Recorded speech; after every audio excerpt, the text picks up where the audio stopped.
আমার নতুন YouTube channel দিশারিতে সকল ছাত্রছাত্রীকে স্বাগত জানাই। আজ আমি ক্লাস 11-এর সেকেন্ড সেমিস্টারের একটি কবিতা দিয়ে আজকের ক্লাস শুরু করব। সেকেন্ড সেমিস্টারের অন্তর্ভুক্ত করা হয়েছে বিদ্যাপতি রচিত ভাব সম্মিলন কবিতাটি। বিদ্যাপতি মিথিলার কবি, তাকে রাজসভার কবি বলা হয়েছে, তাকে মৈথিল কোকিল বলা হয়েছে। তার সত্ত্বেও বাংলার মানুষ কিন্তু মিথিলার এই কবিকে যথেষ্ট সাদরের সাথে গ্রহণ করেছেন। তো বাংলায় উনি স্বীকৃতি বা সমাদৃত হলেন কিভাবে? বাংলা থেকে বহু ছাত্রছাত্রী সে সময় পড়তে যেতেন বিহারে। তো সেখানের বিদ্যাপতির পদে স্বভাবতই আকৃষ্ট হতেন। ওখানকার পদ মুখস্থ করে এসে যখন বাংলায় বলার চেষ্টা করতেন, ওই মৈথিল ভাষার সাথে বাংলা মিশে তৈরি হলো নতুন এক ভাষা, ব্রজবুলি। অনেকেরই বক্তব্য বা ধারণা যে ব্রজদেশের ভাষা হচ্ছে ব্রজবুলি। ব্যাপারটা কিন্তু একদমই তাই নয়। ব্রজবুলি মানে মৈথিলি প্লাস বাংলা। তো বাংলায় তো প্রচারিত হলো। এবার ভাব সম্মিলন ব্যাপারটা কি, সেটাও আমাদের জানতে হবে। রাধাকৃষ্ণের প্রেমের বিভিন্ন পর্যায় বৈষ্ণব পদাবলিতে চিত্রিত হয়েছে। কখনো পূর্বরাগ, কখনো অনুরাগ, কখনো মাথুর, অভিসার, বিভিন্ন পদ। তারই একটি অংশ হচ্ছে ভাব সম্মিলন।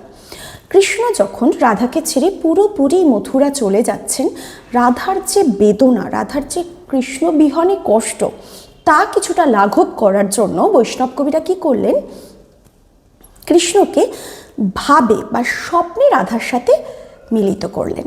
রাধা মনে মনে কৃষ্ণের গায়ের বর্ণর সাথে মেঘের বর্ণকে তুলনা করে বা ময়ূরের পালকের সাথে কৃষ্ণের বর্ণকে তুলনা করে উনি কৃষ্ণকে কাছে পেতে শুরু করলেন। বাস্তবে নয়, সম্পূর্ণ কল্পনায়। কল্পনার মাধ্যমে যে মিলনটা হচ্ছে, ভাবে যে মিলনটা হচ্ছে, সেটাই ভাব সম্মিলন। বিদ্যাপতি সেই একখণ্ড চিত্রই এই বৈষ্ণব পদাবলিতে কবিতার মাধ্যমে আমাদের সামনে তুলে ধরেছেন। দেখা যাক উনি কি বলতে চেয়েছেন। কি কহবরে সখী আনন্দ ওর। কৃষ্ণকে বহু দিন পর রাধা কাছে পেয়েছেন। তার কষ্টের পর যে আনন্দ, বহুদিন পর যে আনন্দ, সেই আনন্দ যে সীমাহীনভাবে প্রকাশ পাচ্ছে, তা উনি বন্ধুদের সামনে প্রকাশ করতে পারছেন না। ভাষায় প্রকাশ করার মতো ভাষাই নেই রাধার কাছে। চিরদিন মাধব মন্দিরে মোর। মাধব অর্থাৎ কৃষ্ণ চিরদিনের জন্য তার মন্দিরে অর্থাৎ গৃহে এসেছে, আর কৃষ্ণ রাধাকে ছেড়ে চলে যাবে না। এই যে অনুভূতিটা, তা রাধাকে পূর্বকৃত সমস্ত কষ্ট দুঃখ ভুলিয়ে দিচ্ছে। পাপ সুধাকর যত দুঃখ দিল। সুধাকর মানে চাঁদের আলো। পাপী জ্যোৎস্না। কেন জ্যোৎস্নাকে পাপী বলা হয়েছে, এই কোয়েশ্চেনটা খুব দেয়, একটু দাগ দিয়ে রাখবে বা অর্থটাও লিখে রাখবে। সুধাকর মানে হচ্ছে জ্যোৎস্না। জ্যোৎস্নার আলো রাধাকে বারবার কৃষ্ণের কথা স্মরণ করিয়ে দিয়েছে। কৃষ্ণ বিহনের রাধার কষ্ট কয়েক গুণ বেড়ে গেছে। এই যে জ্যোৎস্না রাধার কষ্টকে বাড়িয়ে দিয়েছে, তাই তাকে পাপী বলা হয়েছে। একটা সময় রাধা খুবই কষ্ট পেয়েছে এই জ্যোৎস্নার আলোয়। পাপ সুধাকর যত দুঃখ দিল, পিয়া মুখ দর্শনে তত সুখ ভেল। আজকে পিয়া অর্থাৎ কৃষ্ণের মুখ দর্শন করে রাধা কিন্তু পূর্বে পাওয়া সমস্ত কষ্ট ভুলে গিয়েছে। জ্যোৎস্নার আলোয় যে কষ্ট উনি পেয়েছিলেন, আজ কিন্তু তার মনে আর সেই কষ্ট বা দুঃখ কোনোটাই নেই। আঁচল ভরিয়া যদি মহানিধি পাই। আঁচল অর্থাৎ আঁচল ভরে রাধাকে যদি কেউ মহামূল্যবান মণিমুক্ত দিয়ে ভরিয়েও দেয়, তব হাম পিয়া দূর দেশে না পাঠাই।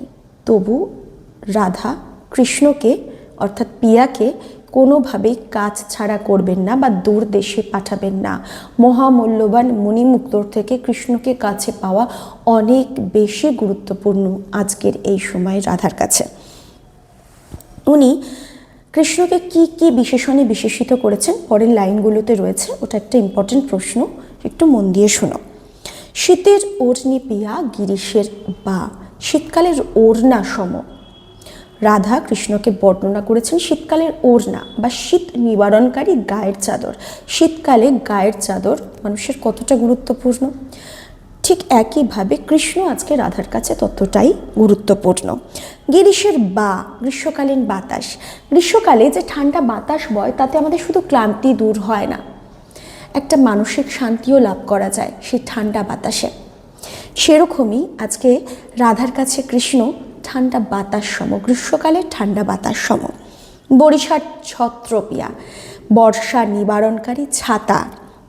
দরিয়ার না, দরিয়া অর্থাৎ সমুদ্র, নদী পারাপারকারী নৌকো। এই ভব সমুদ্র পার করার জন্য রাধার আজকে কৃষ্ণকে অবশ্যই লাগবে। ভনায় বিদ্যাপতি, শুনে বড় নারী। মধ্যযুগে কবিরা নিজেদের নাম কবিতার শেষে ব্যবহার করতেন।